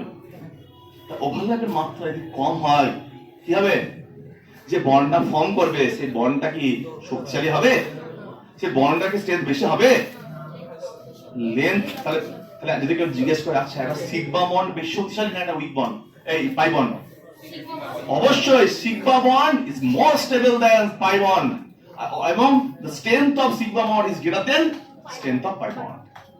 ক্লিয়ার? তাহলে অলওয়েজ একটা সিগমা বন্ড কি হবে, পাই বন্ড থেকে বেশি শক্তিশালী হবে, কারণ সিগমা বন্ডের ক্ষেত্রে ওভারল্যাপের মাত্রাটা অনেক বেশি এবং পাই বন্ডের ক্ষেত্রে ওভারল্যাপের মাত্রাটা অনেক অনেক কম। তাহলে এদের ক্ষেত্রে যদি ওভারল্যাপের মাত্রাটা কম, তাহলে একটা এটা এখানে কি বন্ড ফর্ম করলো, পাই বন্ড। তাহলে the strength of sigma bond always greater than strength of pi bond. Okay, strength of sigma bond always greater than strength of pi bond, যেখানে যেতে ওভারল্যাপের মাত্রাটা কম হয়। এবার তোরা পিকচারটা বইয়ে ছবিটা ঠিক এরকম দেখতে পাবি, ছবিটা একটু আমি অন্যভাবে দেখাচ্ছি। ছবিটা ভাব, ছবিটা ঠিক এই রকম হয়। তোরা দেখবি দুটো যে সেই ছোট লম্বা লম্বা বেলুন হতো না, বেলুন সেই লম্বা বেলুন করা হতো এরকম। এরপরে যে আমরা পড়বো হাইব্রিডাইজেশন, সেখানে দেখবি আমরা দেখবো খুব সুন্দর কনসেপ্টটা, এই ছবিতে যদি বেলুন দুটো থাকে।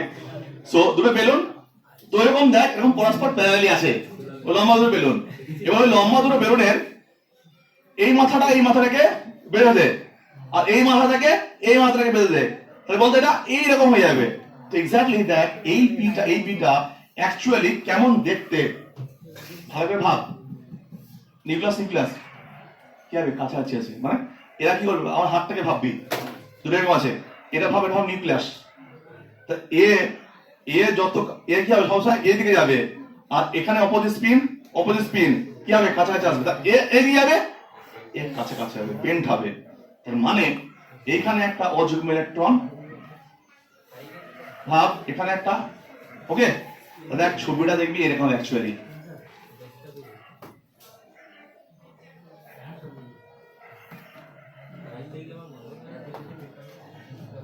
এটা তো লজিকটা তো এটাই। এরা তো বেঁকে যাবে, দেখবে না, আর ও কি হবে, দূরে সরে যাবে। তো এটা হচ্ছে অ্যাকচুয়াল পিকচার।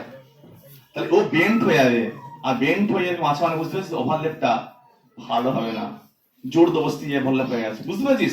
এখানে ওভারল্যাপের মাত্রাটা কম। তাহলে এইখান থেকে আমরা কত মিনিট হলো রে? সো আজকে ডিটেইল স্টাডি করবো আমরা ভ্যালেন্স বন্ড থিওরি, এবং প্রত্যেকটাকে সুন্দরভাবে পয়েন্ট ওয়াইজ ডিসকাস করেছি আমরা। সো এখান থেকে যে কনসেপ্টটা শিখলাম ভ্যালেন্স বন্ড থিওরি থেকে, সিগমা বন্ড পাই বন্ডের কনসেপ্ট, এবং তারা কিভাবে ওভারল্যাপ করে একটা অ্যাটমিক অরবিটাল আর একটা অ্যাটমিক অরবিটাল সঙ্গে।